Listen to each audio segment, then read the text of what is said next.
chapter 3.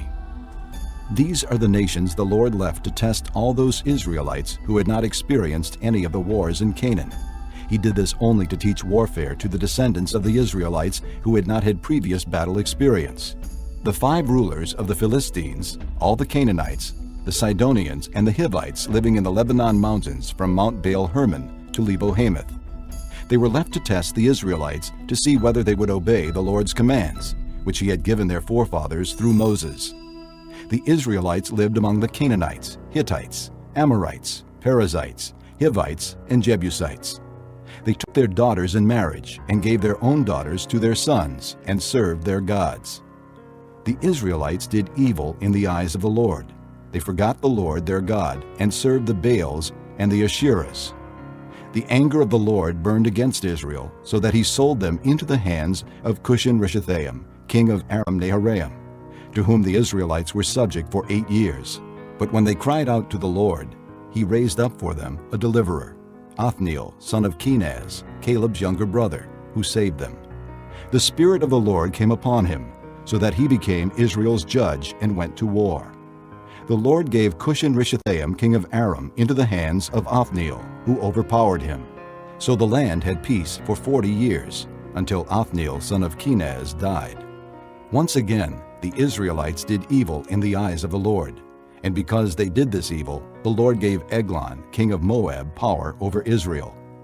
Getting the Ammonites and Amalekites to join him, Eglon came and attacked Israel, and they took possession of the city of palms.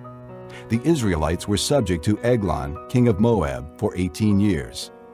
Again the Israelites cried out to the Lord, and he gave them a deliverer, Ehud, a left-handed man, the son of Gera, the Benjamite. The Israelites sent him with tribute to Eglon, king of Moab. Now Ehud had made a double-edged sword about 1.5 feet long, which he strapped to his right thigh under his clothing. He presented the tribute to Eglon, king of Moab, who was a very fat man. After Ehud had presented the tribute, he sent on their way the men who had carried it. At the idols near Gilgal, he himself turned back and said, "I have a secret message for you, O king." The king said, "Quiet!" and all his attendants left him. Ehud then approached him while he was sitting alone in the upper room of his summer palace and said, "I have a message from God for you." As the king rose from his seat, Ehud reached with his left hand, drew the sword from his right thigh, and plunged it into the king's belly. Even the handle sank in after the blade, which came out his back. Ehud did not pull the sword out, and the fat closed in over it. Then Ehud went out to the porch. He shut the doors of the upper room behind him and locked them. After he had gone, the servants came and found the doors of the upper room locked. They said, "He must be relieving himself in the inner room of the house." They waited to the point of embarrassment, but when he did not open the doors of the room, they took a key and unlocked them. There they saw their lord fallen to the floor, dead. While they waited, Ehud got away. He passed by the idols and escaped to Seirah.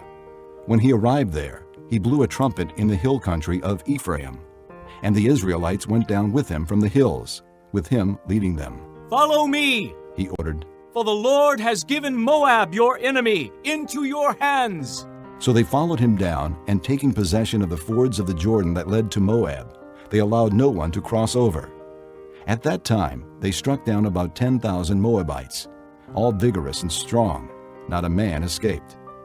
That day Moab was made subject to Israel, and the land had peace for 80 years. After Ehud came Shamgar, son of Anath, who struck down 600 Philistines with an ox goad. He too saved Israel.